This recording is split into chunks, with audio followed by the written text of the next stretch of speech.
ক্রিকেটের ক্ষেত্রে আমাদের কোনো ডেভেলপমেন্ট নাই। আমরা 2টা চিঠি দিয়েছি। চিঠি দেওয়ার পর আমরা আইসিসির যে উত্তর সেটার প্রত্যাশা করছি। এর মধ্যে একটা জিনিস ঘটেছে আপনাদের আমার জানানো প্রয়োজন, সেটা হচ্ছে আইসিসির যে সিকিউরিটি টিম আছে, সিকিউরিটি দায়িত্বে যারা আছে, তারা একটা চিঠি দিয়েছে। সেই চিঠিতে বলা হয়েছে 3টা জিনিস হলে বাংলাদেশ টিমের নিরাপত্তা আশঙ্কা বাড়বে। একটা হচ্ছে বাংলাদেশ টিমে যদি মুস্তাফিজ অন্তর্ভুক্ত হয়, আর থার্ড হচ্ছে ইলেকশন যত এগিয়ে আসবে তত নাকি বাংলাদেশ দলের নিরাপত্তা আশঙ্কা বৃদ্ধি পাবে।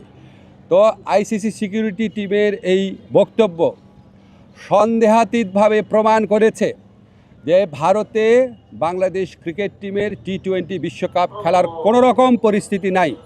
2 হচ্ছে বাংলাদেশ যে দলের যে সমর্থকরা আছে, ওনারা যদি বাংলাদেশের জাতীয় যে জার্সি আছে, আমাদের ন্যাশনাল জার্সি আছে, এটা পরে যদি ঘোরাফেরা করে, আমরা মনে করি ভারতে যে উগ্র সাম্প্রদায়িক পরিস্থিতি বিরাজ করছে এবং বাংলাদেশ বিদ্বেষী যে পরিবেশ বিরাজ করছে, বিশেষ করে গত 16 মাস ধরে বাংলাদেশ বিদ্বেষী যে অব্যাহত ক্যাম্পেইন চলেছে, এটার প্রেক্ষিতে বাংলাদেশের পক্ষে ভারতে ক্রিকেট খেলা অসম্ভব ব্যাপারে পরিণত হয়েছে।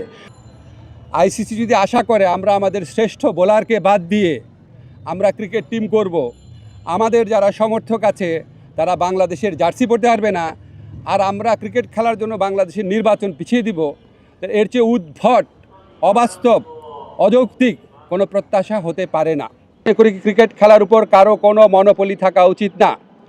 বাজার ব্যবস্থাপনার ভিত্তিতে একটা খেলার সম্পূর্ণ বা একটা টুর্নামেন্টের ভাগ্য নির্ধারিত হতে পারে না।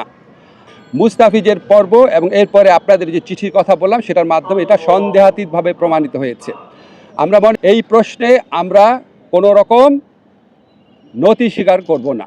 আইসিসি যদি সত্যি গ্লোবাল অর্গানাইজেশন হয়ে থাকে, আর আইসিসি যদি ভারতের কথায় উঠে আর না বসে, তাহলে অবশ্যই আমাদের T20 বিশ্বকাপে খেলার সুযোগ শ্রীলঙ্কাতে দেওয়া উচিত। সংযুক্ত আরব আমিরাতে করেন, কোনো সমস্যা নাই, কিন্তু যেখানে আমাদের দলের একটা প্লেয়ারকে খেলার পরিবেশ নাই, এই উগ্র সাম্প্রদায়িক শক্তির কাছে মাথা নত করে ভারতের জাতীয় ক্রিকেট বোর্ড, ন্যাশনাল একটা অথরিটি, তারা যখন বলে তাকে এখানে খেলা না হোক, এর চেয়ে বড় প্রমাণ আর কি আছে আইসিসির সামনে? বুঝলাম না। আর আইসিসি সিকিউরিটি টিমের যে চিঠি আছে, এর তো আমরা একটা সময় চিঠির কপি আপনাদেরকে দিয়ে দিব।